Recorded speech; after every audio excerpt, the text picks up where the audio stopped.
Good evening all dear student and respected persons. आज लेकर आए हम ट्वेल्थ केमिस्ट्री चैप्टर थर्ड रासायनिक बलगति की, जिसमें हम सबसे पहला तो रासायनिक बलगति की डेफिनेशन समझते हैं। रसायन शास्त्र की एक शाखा है, रासायनिक बलगति की रसायन शास्त्र की एक शाखा है जिसमें रासायनिक अभिक्रियाओं को उनकी गति और कोटि सहित अध्ययन किया जाता है। मतलब उनकी गति का भी अध्ययन किया जाएगा और कौन से ऑर्डर है, कौन सी कोटि है उनका, उसका भी इसमें अध्ययन किया जाएगा। ठीक है, तो चलिए हम स्टार्ट करते हैं। तो सबसे पहले तो डेफिनेशन आप नोट कर सके। रासायनिक शास्त्र की वह शाखा जिसमें रासायनिक अभिक्रियाओं का उनकी गति और कोटि सहित अध्ययन किया जाता है, रासायनिक बलगति की कहलाती है। ठीक है, तो ये तो रासायनिक अभिक्रिया। अब जब भी कोई रासायनिक अभिक्रिया होती है तो जैसे मान लो आपने एक तो हाइड्रोक्लोरिक अम्ल ले लिया, सोडियम हाइड्रोक्साइड ले लिया, ये दोनों आपस में क्रिया करते हैं तो इन्हें अभिकारक या क्रियाकारक कहा जाता है। क्या कहा जाता है? अभिकारक या क्रियाकारक कहा जाता है। अब इधर इनके रिएक्शन से NaCl एक तो नमक बनता है हमारे पास में, और एक जल का अणु H2O बनता है। नमक और जल बना है तो ये हमारे उत्पाद हैं या क्रियाफल हैं। ये क्या कहलाएंगे? उत्पाद या क्रियाफल।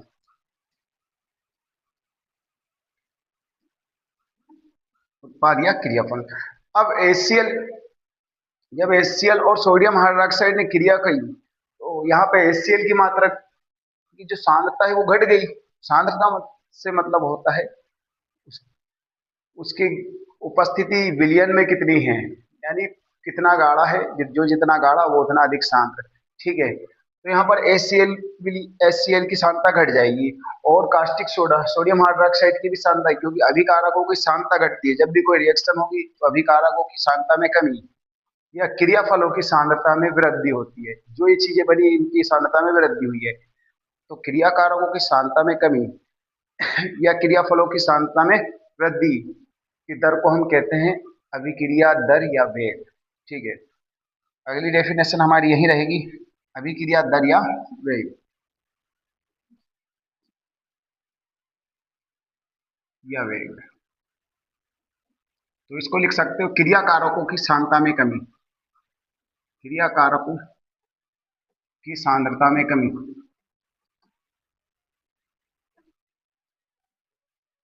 या क्रियाफलों की सांद्रता में वृद्धि, क्रियाफलों की सांद्रता में वृद्धि, क्रियाफलों की सांद्रता में वृद्धि।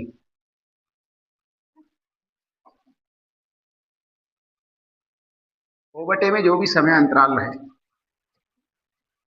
अभी ठीक है, जो भी समय अंतराल है ये अभिक्रिया दर या वेग के लिए इस फार्मूले का यूज करते हैं। ठीक है, तो अभिकारक मान लो हमारे पास में A और B रहे, इन्होंने C और D को बनाया, C और D को, ये क्रियाकारक है या अभिकारक है और ये उत्पाद है या क्रियाफल है। ठीक है, तो अभिक्रिया दर या वेग को हम इन चारों में से किसी एक के द्वारा प्रेजेंट करते हैं। अभिक्रिया दर या वेग, अभिक्रिया दर या वेग को इनकी सांद्रता में कमी हो रही है तो d/dt किसके साथ? समय के सापेक्ष हो रही है। तो A जब बड़े ब्रैकेट में अभिकारक को लिखा तो ये उसकी सांद्रता को प्रेजेंट करेगा, या आप लिख सकते हो d/dt, या आप लिख सकते हो प्लस में C की सांद्रता में वृद्धि होती है dt। इन्हें या करके लिख लेना आप।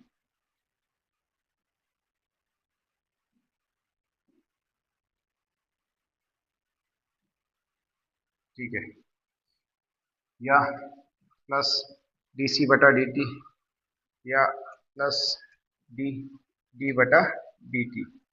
इन चारों में से किसी एक के द्वारा आप रासायनिक अभिक्रिया को प्रेजेंट कर सकते हो। ठीक है, तो इन चारों के लिए ये क्या दर्शा, d/dt तो समय अंतराल सभी में है, और ये A B क्या C D क्या है, उनकी सांद्रता ब्रैकेट के अंदर, तो आप सांद्रता को dx से प्रेजेंट कर दिया हमने। ये नहीं वो सांद्रता में वृद्धि हो या कमी हो उसे x से प्रेजेंट कर दिया, तो अभिक्रिया दर या वेग को dx/dt से हम प्रेजेंट करते हैं। के भी इसका एक सिंबल यूज होता है, तो के डी एक्स बटा डी टी अभिक्रिया दर या वेग है। ठीक है, क्रिया कारकों की सांद्रता में कमी या क्रिया फलों की सांद्रता में वृद्धि की दर को हम क्या कहते हैं? अभिक्रिया दर या वेग। तो अब इसका इस इकाई भी पूछी जाती है आपसे। ठीक है, इसकी इकाई कैसे निकालेंगे हम? हमारे पास में क्या है? के बराबर अभिक्रिया दर या वेग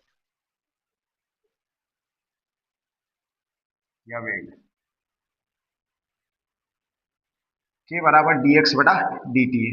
डी एक्स क्या? सांद्रता में परिवर्तन, तो सांद्रता का मोल पर लीटर है, मोल पर लीटर इकाई है उसकी, और डी टी समय का सेकंड है। तो मोल, ये लीटर कहाँ जाएगा? नीचे, सेकंड।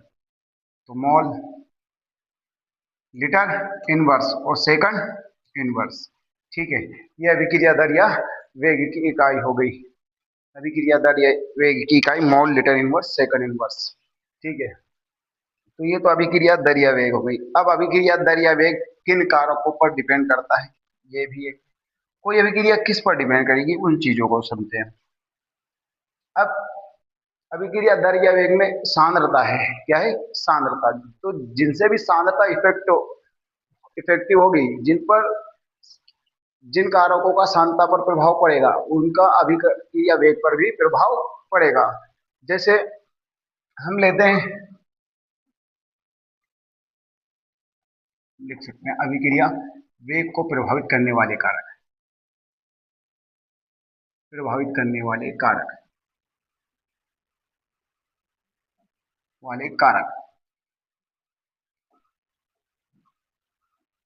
तो आप देखेंगे ताप का प्रभाव, ठीक है, तो ताप का प्रभाव, ताप बढ़ाने से क्या होगा? अणुओं की गतिज ऊर्जा में वृद्धि होगी। ताप बढ़ाने से अणुओं की गतिज ऊर्जा में वृद्धि होगी। तो अणुओं की गतिज ऊर्जा में वृद्धि जब होगी तो अभिक्रिया तीव्र वेग से संपन्न होगी। मतलब ताप का प्रभाव, ताप की उपस्थिति में अभिक्रिया तीव्र वेग से संपन्न होती है। तो ये ताप का प्रभाव हो गया। दूसरा, दाब का प्रभाव।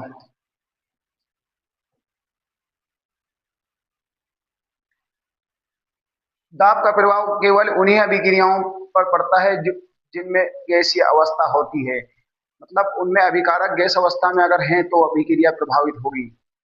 दाब बढ़ाने से अभिक्रिया वेग भी बढ़ जाता है, दाब बढ़ाने से अभिक्रिया वेग भी बढ़ जाता है। तो ये दाब का प्रभाव हो गया। तीसरा, ये ताप और दाब, उसके बाद में सांद्रता का प्रभाव। सांद्रता का तो हमें क्लियरली पता है कि सांद्रता से अभिक्रिया वेग प्रभावित होगा। सांद्रता में वृद्धि करने से अभिक्रिया तीव्र वेग से संपन्न होगी। सांद्रता में वृद्धि करने से अभिक्रिया तीव्र वेग से संपन्न होगी। और चौथा, विकिरणों का प्रभाव। चौथा, विकिरणों का प्रभाव। विकिरण का प्रभाव, प्रकाश विकिरणों की उपस्थिति में प्रकाश रासायनिक अभिक्रियाएं हैं। जो प्रकाश रासायनिक अभिक्रिया होती है वो तीव्र वेग से संपन्न होती है। ठीक है, तो ये अभिक्रिया वेग को प्रभावित करने वाले कारक हो गए। अभिक्रिया वेग इन चार कारक जो मेन कारक हैं उन पर डिपेंड करता है। ठीक है, तो ये तो हो गया अभिक्रिया वेग को प्रभावित करने वाले कारक। अब दो चीजें होती हैं, अनुसंख्यता या आणविकता भी जिसे कहा जाता है। अनुसंख्यता और दूसरी आणविकता, सॉरी, अभिक्रिया की कोटि, दूसरा अभिक्रिया की कोटि। ठीक है, ये दो चीजें हैं। अनुसंख्यता को आणविकता भी कहते हैं, अनुसंख्यता को आणविकता भी कहते हैं। तो अनुसंख्यता जो है उस संख्या को दर्शाती है किसी अभिक्रिया में भाग लेने वाले अणुओं, परमाणुओं या आयनों की संख्या को दर्शाती है। कोई भी अभिक्रिया में जितने अणु, परमाणु या आयन भाग ले रहे हैं उनके टोटल नंबरों को जो है, उनकी जो टोटल संख्या है उसी को क्या कहते हैं? अभिक्रिया की आणविकता या अनुसंख्यता। अब दूसरा, अभिक्रिया की कोटि क्या होती है? अभिक्रिया की कोटि, अभिक्रिया की कोटि अभिकारकों की सांद्रता की घात है। किसकी? अभिकारकों की सांद्रता की घात। कौन सी घात? जिन पर अभिक्रिया वेग निर्भर करता है। केवल वही अभिकारकों की सांद्रता की घात जिन पर अभिक्रिया वेग निर्भर करता है उसे अभिक्रिया की कोटि कहते हैं। क्या कहते हैं? अभिक्रिया की कोटि। अनुसंख्यता में लिखेंगे किसी अभिक्रिया में भाग लेने वाले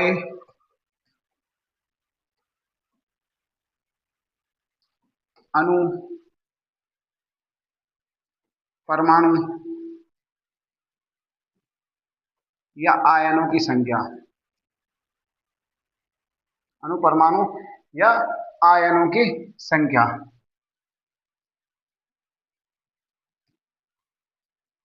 आणविकता है, आणविकता कहलाती है।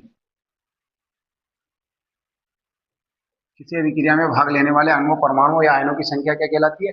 आणविकता। और अभिक्रिया की कोटि, अभिकारकों की सांद्रता की वे घात, अभिकारकों की सांद्रता की वह घात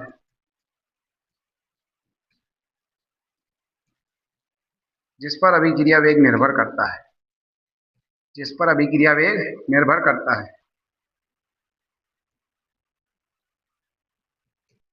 अभिक्रिया वेग निर्भर करता है, अभिक्रिया की कोटि कहलाती है।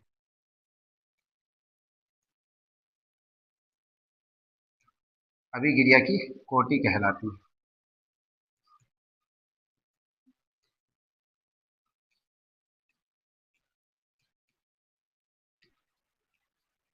ठीक है, अभिक्रिया की कोटि कहलाती है। अभिकारकों की सांद्रता की वेग जिन पर अभिक्रिया वेग निर्भर करता है, अभिक्रिया की कोटि कहलाती है। अब कोटि के आधार पर अभिक्रियाओं को अलग अलग डिवाइड किया गया है, जैसे शून्य कोटि अभिक्रिया, प्रथम कोटि अभिक्रिया, द्वितीय कोटि अभिक्रिया, तृतीय कोटि अभिक्रिया, छद्म कोटि अभिक्रिया, इस तरह डिफरेंट डिफरेंट टाइप से। तो हम उन टाइप को समझते हैं। ठीक है, ये डेफिनेशन हो जाएंगे।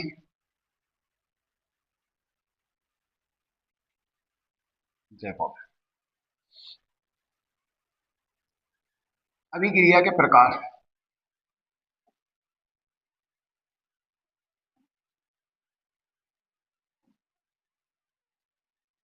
जैसे कोटि के आधार पर लिखेंगे तो शून्य कोटि लिखोगे आप, शून्य कोटि अभिक्रिया।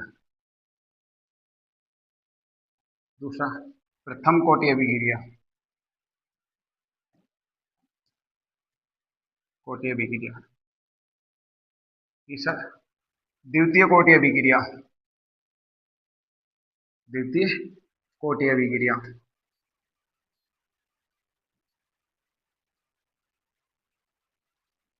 कोटि अभिक्रिया, तृतीय कोटि अभिक्रिया।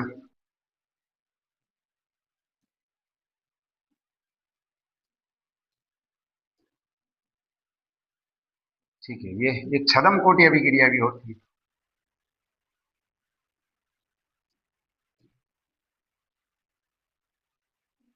छद्म कोटि अभिक्रिया। ठीक है, तो ये हमारे पास में कोटि के हम टाइप समझेंगे, कौन कौन से अभिक्रिया किस टाइप से। ठीक है, ये हो गई हमारे पास शून्य, प्रथम, द्वितीय, तृतीय और छद्म कोटि अभिक्रिया। तो शून्य कोटि अभिक्रिया क्या है?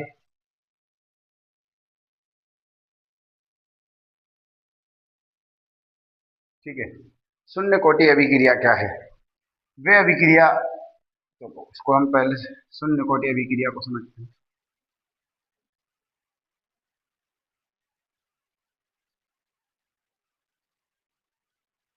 शून्य कोटि अभिक्रिया की डेफिनेशन ये होगी, वे अभिक्रिया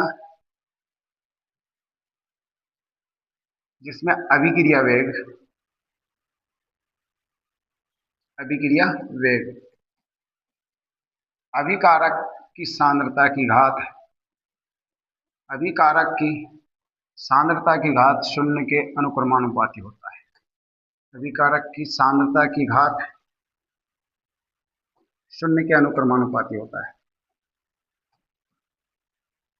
शून्य के अनुक्रमानुपाती होता है।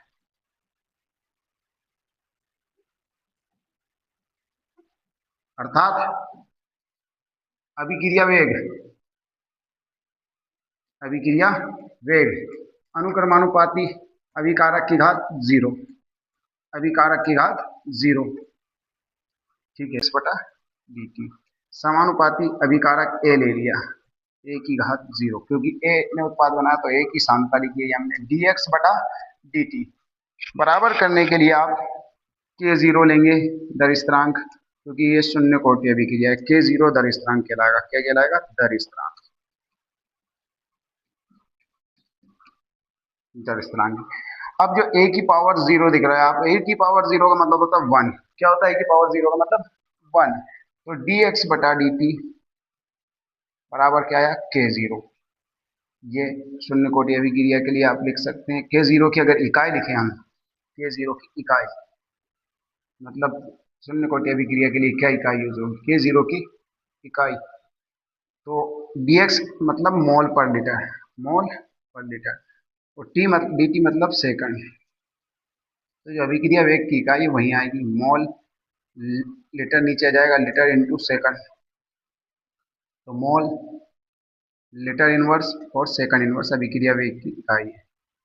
ओके, ये शून्य कोटि अभिक्रिया हो गई और शून्य कोटि अभिक्रिया का इकाई हो गई। ओके, इसी प्रकार जब आप प्रथम कोटि अभिक्रिया को लिखेंगे तो उसमें सिर्फ ही चेंज हो जाएगा कि वह अभिक्रिया जिसमें अभिक्रिया वेग अभिकारक की सांद्रता की घात प्रथम सांद्रता की घात 1 के अनुक्रमानुपाती होती है। ठीक है, क्या आएगा? सिर्फ डेफिनेशन में चेंज, प्रथम कोटि में अभिक्रिया वेग अभिकारक की सांद्रता की घात 1 के अनुक्रमानुपाती होता है। ठीक है, प्रथम कोटि अभिक्रिया में देखो डेफिनेशन अब आप लिख सकते हैं, वह अभिक्रिया जिसमें अभिक्रिया वेग अभिकारक की सांद्रता की घात 1 के अनुक्रमानुपाती होता है। तो देखो अभिक्रिया वेग अनुक्रमानुपाती अभिकारक की घात 1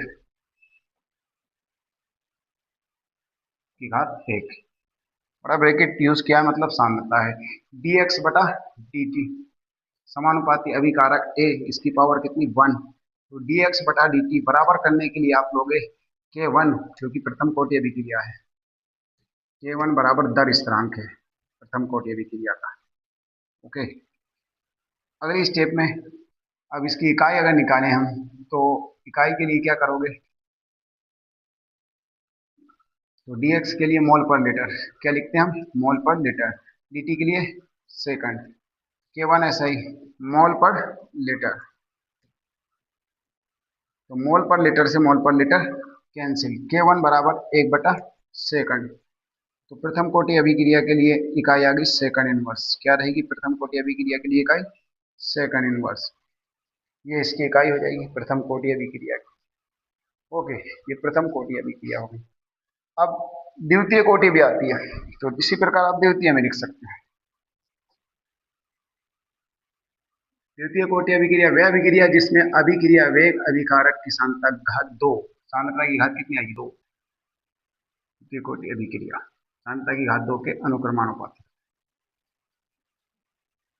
अभिक्रिया वेग अनुक्रमानुपाती अभिकारक की घात 1, सॉरी 2, अभिकारक की घात कितनी रहेगी? 2, द्वितीय कोटि अभिक्रिया है, अभिकारक की पावर कितनी रहेगी? 2। ठीक है, तो dx बटा dt अनुक्रमानुपाती अभिकारक के लिए आपने a लिखा, पावर 2 थी तो 2, dx बटा dt बराबर करने के लिए k2 लेंगे हम, k2 क्या है? दर स्थिरांक है, k2 क्या है? दर स्थिरांक है, क्योंकि k2 दर स्थिरांक है द्वितीय कोटि अभिक्रिया का। ओके, ये अब dx बटा dt, dx बटा dt k2 a की पावर 2 है हमारे पास में, तो इनके जब इकाई की बात करेंगे हम, इसकी इकाई अगर निकालते हैं तो dx बटा dt के लिए लिखते हो आप मोल पर लीटर, मोल पर लीटर, ठीक है, और समय के लिए लिखते हो सेकंड, इधर k2, इधर भी मोल पर लीटर, मोल पर लीटर घात 2 है, तो मोल पर लीटर एक कैंसिल हो जाएगा, एक मोल पर लीटर बचेगा, तो k2 बराबर ये उधर चला जाएगा, लीटर ऊपर पहुंच जाएगा और मोल नीचे आ जाएगा, मोल इंटू सेकंड, तो k2 बराबर मोल इनवर्स लीटर और सेकंड इनवर्स, ये जो है कि द्वितीय कोटि अभिक्रिया के लिए इकाई हो जाएगी, ये द्वितीय कोटि अभिक्रिया के लिए इकाई हो जाएगी। तो ये द्वितीय कोटि अभिक्रिया होगी जिसमें अभिक्रिया वेग अभिकारक की संख्या। इसी प्रकार आप तृतीय कोटि का निकाल सकते हो, उसमें घात 3 आ जाएगी, वो भी बता देते हैं हम आपको। तृतीय कोटि अभिक्रिया, तृतीय कोटि अभिक्रिया, तृतीय कोटि अभिक्रिया में क्या होगा, अभिक्रिया वेग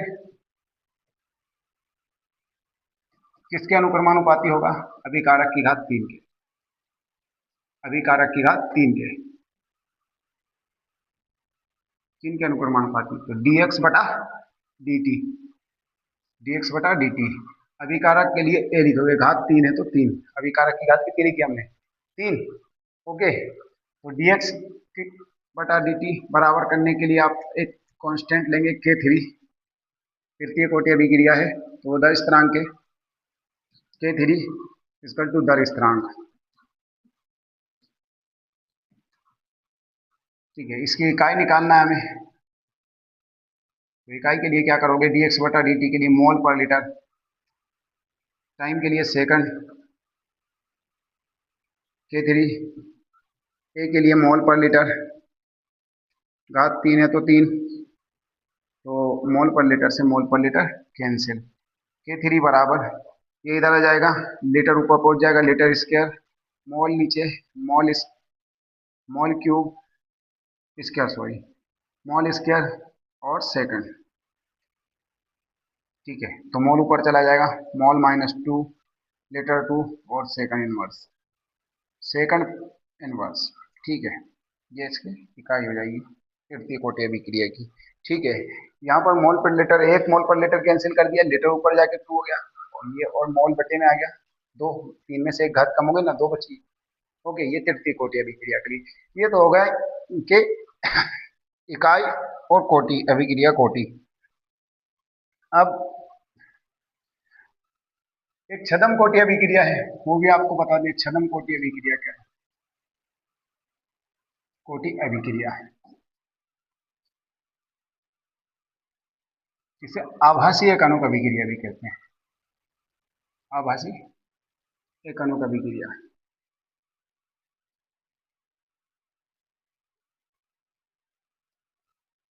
इसमें आप या तो शर्करा का प्रतिपन या फिर एस्टर का जल बटन ले सकते हैं, जिसे हमने एथिल एसीटेट लिखा है, CH3CO, C2H5, ये एथिल एसीटेट है, क्योंकि इसमें C2H5 एथिल समूह और ये एस्टर समूह जगह जोड़ा है, तो एसीटेट बोलेंगे इसको, एथिल एसीटेट।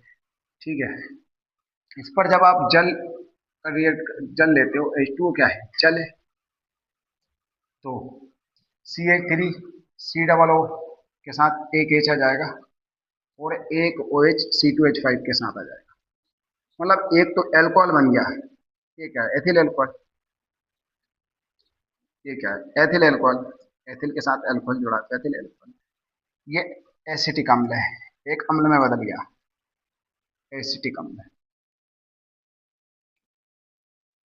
तो क्या है, देखने में इस अभिक्रिया को ऐसा लगता है कि कोई द्वितीय कोटि अभिक्रिया है, कैसी, द्वितीय कोटि अभिक्रिया, दो अभिकारकों की सांता पर अभिक्रिया, लेकिन वास्तव में यहाँ एक प्रथम कोटि अभिक्रिया है, जो कि सिर्फ एक अभिकारक की सांता पर डिपेंड करती है, इसलिए से प्रथम कोटि, इसे आभासी छद्म कोटि अभिक्रिया या आभासी एकाणुक अभिक्रिया कहा गया। वास्तव में एक प्रथम कोटि अभिक्रिया होती है, वास्तव में क्या होती है, प्रथम, लेकिन द्वितीय कोटि की प्रतीत होती है, तो यह आभासी एकाणुक अभिक्रिया।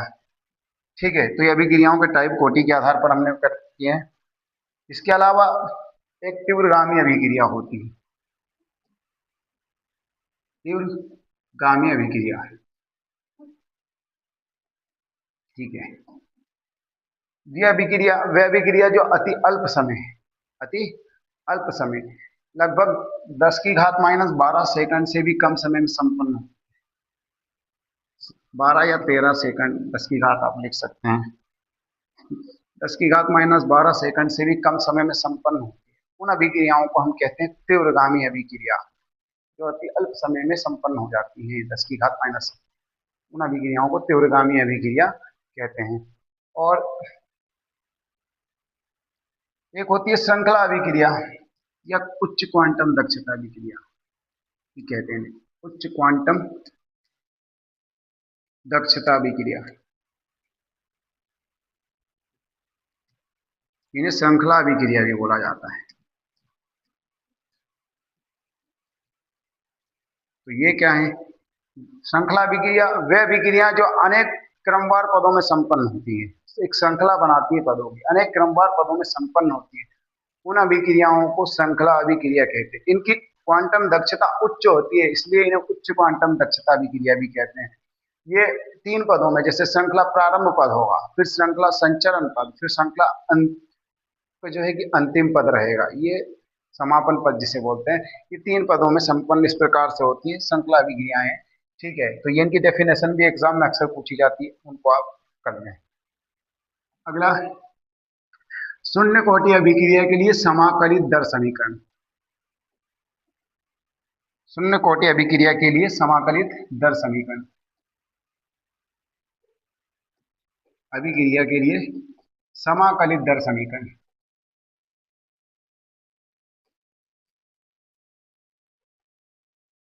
दर समीकरण, समाकलित दर समीकरण निकालना है। ठीक है, तो ये आईएमपी क्वेश्चन हो सकता है, ये समाकलित दर समीकरण अक्सर पूछे जाते हैं। तो शून्य कोटि के लिए तो हमें अभी पता है कि शून्य कोटि अभिक्रिया में क्या होता है कि अभिक्रिया वेग अभिकारक की घात 0 के अनुक्रमानुपाती होता है। अभिकारक की घात 0 के अनुक्रमानुपाती होता है। अभिकारक की घात 0 के अनुक्रमानुपाती होता है। तो dx बटा dt अभिक्रिया वेग को प्रेजेंट किया हमने, अभिकारक को a से प्रेजेंट किया। तो dx बटा dt बराबर करने के लिए k0 लिया हमने, क्योंकि शून्य कोटि अभिक्रिया है। a0 की वैल्यू आपको पता है, a0 की वैल्यू क्या होती है? a0 की वैल्यू 1 होती है। a0 की वैल्यू कोई भी घात है 1 रहेगी। तो dx बटा dt बराबर k0। यहाँ पर k0 क्या लिखा है हमने? k0 दर स्थिरांक है। क्या है? दर स्थिरांक।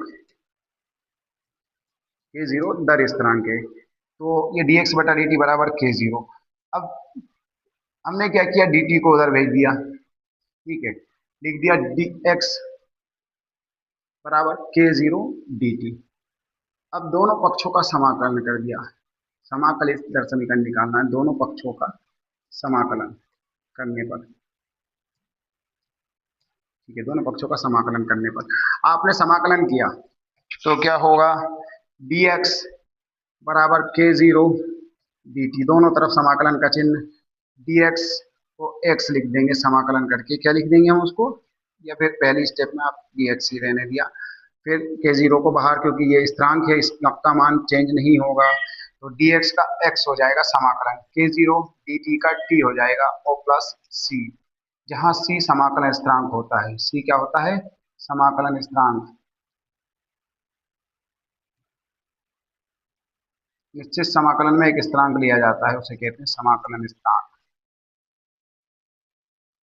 ठीक है, अब यदि यदि समय t0 था तो सांद्रता में परिवर्तन x भी क्या रहेगा? 0 रहेगा। t0 तो x भी क्या रहेगा? 0। अगर समय परिवर्तन समय 0 है तो सांद्रता में परिवर्तन 0, t0 पर x भी 0। तो हम लिख सकते हैं समीकरण 1 से, समीकरण 1 से, तो समीकरण 1 है हमारे पास में, x बराबर k0 t प्लस c। इसमें x की जगह 0 रखा, k0 t की जगह भी 0 रखा, तो c की वैल्यू क्या आ गई? 0। c बराबर 0। c का मान समीकरण 1 में, समीकरण 1 में, समीकरण 1 में रख दिया। तो समीकरण 1 है हमारे पास, x बराबर k0 t प्लस c की जगह 0 रख दिया आपने, तो x बराबर k0 t, तो k0 का मान आ जाएगा x अपॉन t, जो कि शून्य कोटि अभिक्रिया के लिए समाकलित दर समीकरण है। ये शून्य कोटि अभिक्रिया का समाकलित दर समीकरण, अभिक्रिया के लिए समाकलित दर समीकरण है।